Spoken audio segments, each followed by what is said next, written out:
In my most recent rewatch of Nightmare on Elm Street 3, I noticed a couple of things. One, Freddy's voice modulator not working here. Why should we fight?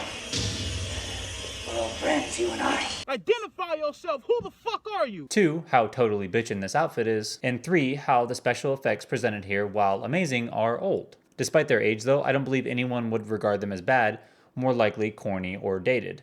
But not bad. Even if someone did think that they were bad, they probably wouldn't say that, but more that they're just a product of their time. It's interesting to think that as a result of the writer putting a puppet-based scene in the movie, now the director and multiple crew members have to have a general understanding of marionettes. Or earlier in this scene when we get a stop motion animation of a little puppet Freddy. The use of stop motion at the time was one of the main sources of getting a non-human character onto the screen. Rear projection, miniatures, all of these older styles and techniques are used very, very often, as that was the main resource that filmmakers had at the time, sometimes used perfectly, sometimes they weren't. Yes, there were CGI models, and yes, they looked amazing, but until they were really honed in and perfected as well as they are today, most of the time, we had to really stretch our creativity to get our end product on the screen.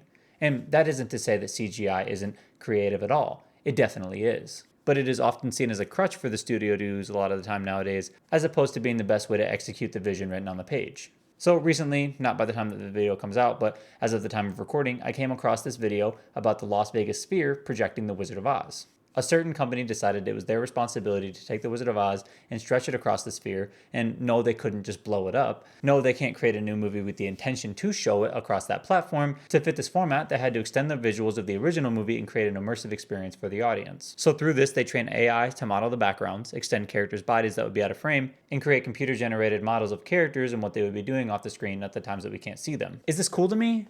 Only in the concept that AI has the ability to do this, but outside of that, no. The idea that the creators of a movie on every level, lighting, painters, sound design, writers, all stretched the absolute limits of what was capable at the time is cool. The fact that this movie is a wonder and couldn't be recreated today is cool. A computer taking an artist painted background that has been appreciated for soon to be 100 years, copying and pasting it over and over, isn't cool. Can't we leave good enough alone is the term that springs to mind. You see, it's very easy to look at a movie, even the worst Nightmare on Elm Street, and say that it's bad. But I, and obviously many other people, find the more and more time you spend studying any interest, mine just happens to be movies, the more that you realize every aspect of it is very difficult. And with that, you have an appreciation for it. For every The Thing, you have a window crash scene in Nightmare on Elm Street 1. For every fake Arnold head, you have a fake Rick head tagging along with it that just make this Jennifer head look even better.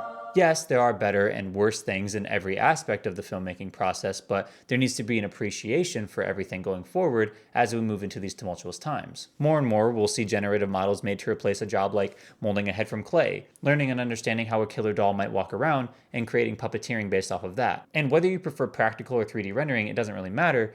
Jobs can be replaced either way, and both are creative ventures and parts of the process. But updating visuals, is that a bad thing?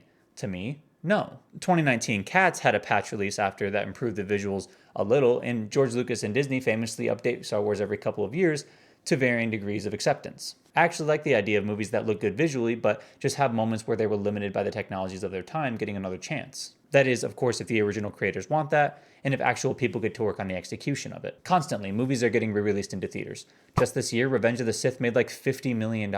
So while of course it's enticing to a studio to leave a movie as it is and then make more money off of it, adding effects to something like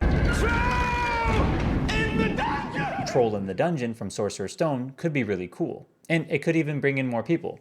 Who knows? I know the video is essentially AI bad and people good, and the topic was beat to death like a year ago, but it keeps rearing its ugly head. As for my current outlook on generative AI, I don't really see it changing from being a negative for me anytime in the future. The human touch and imperfection is what makes old film, current film, and old horror specifically to me intriguing. The fact that someone had to learn how to make a fake tongue, then learn how to make it wiggle, somebody had to sculpt it, and that's all after someone had to come up with the idea of a tongue coming out of a phone is hilarious, but also very cool to me. On this channel, I will mostly always lean toward the positive side of filmmaking. But what do you guys think?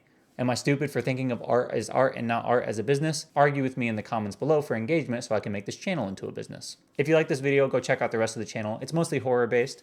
I'm going to try to have 3 more videos out for the month of October, so make sure to keep an eye out for those. If you like this, share it around, give it a like. Otherwise, thank you for watching.